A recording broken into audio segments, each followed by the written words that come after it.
이사야 23장 15절 16절 말씀 봉독합니다. 이사야 23장 15절 16절 말씀 같이 봉독합니다. 그 날부터 두로가 한 왕의 연한같이 70년 동안 잊어버린 바 되었다가 70년이 찬 후에 두로는 기생의 노래같이 될 것이라. 잊어버린 바 되었던 너 음녀여, 수금을 가지고 성읍에 두루 다니며 기묘한 곡조로 많은 노래를 불러서 너를 다시 기억하게 하라 하였느니라. 아멘. 아멘. 오늘 말씀은 멸망한 두로가 70년 후에 다시 회복할 것을 예언하는 것을 내용으로 하고 있습니다. 하나님께서 두로가 70년 후에 다시 회복할 수 있도록 기회를 주신다는 말씀입니다. 두로가 70년 동안 잊어버린 바 될 것입니다. 15절 전반부입니다. 그 날로부터 두로가 한 왕의 연한같이 잊어버린 바 되었다가 이렇게 말씀하고 있습니다. 그 날로부터는 두로가 앗술에 패망한 날을 말합니다. 하나님께서 정하신 날로부터 두로는 경제 대국으로서의 이미지를 상실하고 고대 근동의 역사에서 차츰 사라지고 말 것입니다.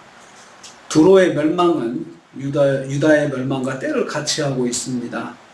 유다가 그랬던 것처럼 두로도 70년 동안 잊혀진 존재로 살 것이라고 말씀하고 있습니다. 그래서 사람들은 두로가 다시는 일어설 수 없을 것이라는 생각이 들었을 것입니다. 70년 동안 잊혀진 존재니 그 두로가 다시 회복된다고 하는 것은 이건 정말 생각할 수 없는 일이라는 것이죠. 그렇다면 그 나라의 회복이 얼마나 극적인 사건이 되겠습니까? 그랬던 두로가 다시 회생하다니 사람들이 정말 의아해할 것입니다.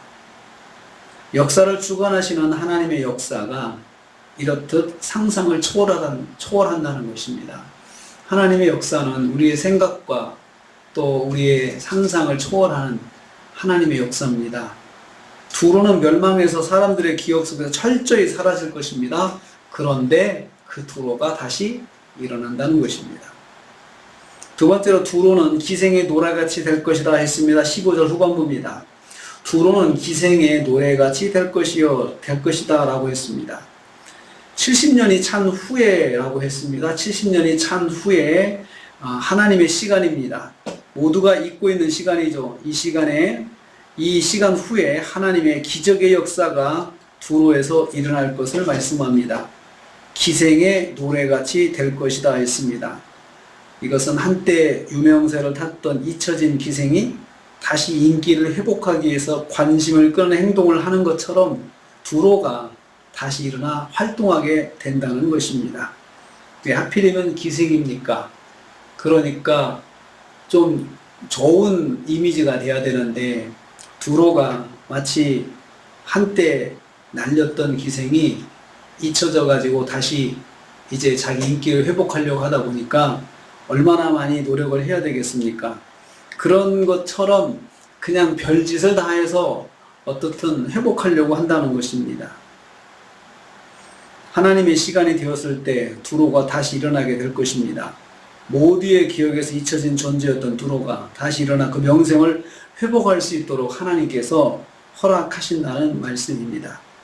사람들의 기억 속에 사라진 두로도 하나님께서 일으켜 세우실 것을 말씀하고 있습니다. 주권자 하나님입니다.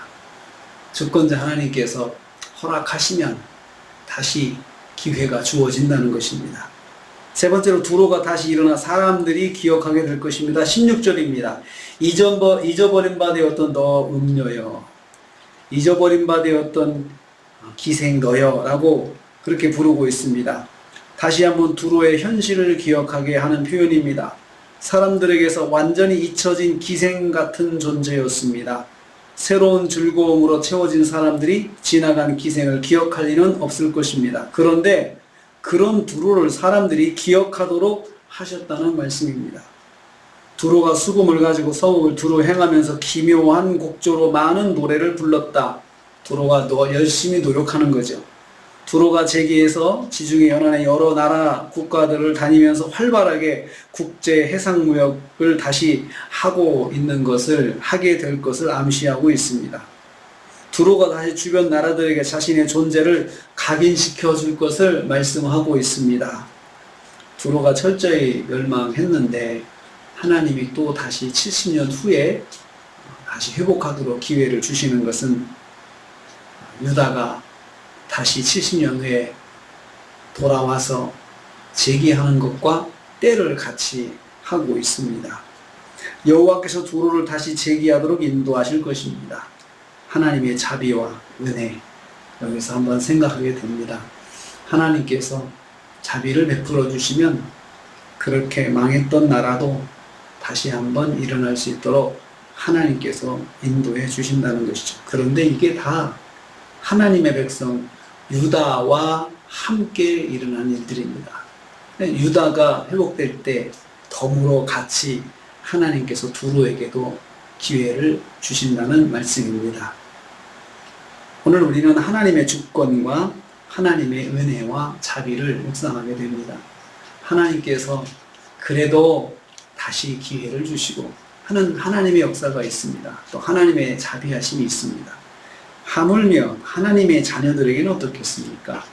하나님의 자녀들도 하나님께 철저하게 징계를 받지만 그래도 하나님께서 또 기회를 주시고 주여 하고 다시 붙잡으면 주님 하고 하나님께 나오면 자비를 베풀어 주십니다. 그리고 하나님의 주권으로 또 하나님께서 인도해 주십니다. 그러면 다시 일어설 수 있습니다. 그러한 자비하신 하나님이 우리 하나님이십니다. 그렇기 때문에 우리가 우리의 고집을 버리고 하나님 앞에 잘못됐다 생각이 되면 바로 엎드리는 것이 정답입니다. 그래서 하나님의 자비를 구하고 하나님의 은혜를 구하는 것이 하나님의 자녀의 모습입니다. 두로도 멸망했지만 사람들 기억 속에 완전히 사라졌지만 다시 일어나서 빛을 발할 수 있도록 기회를 주신 하나님이십니다. 한 주간 또 우리가 지내고 있고 또 오늘도 하루를 또 시작합니다.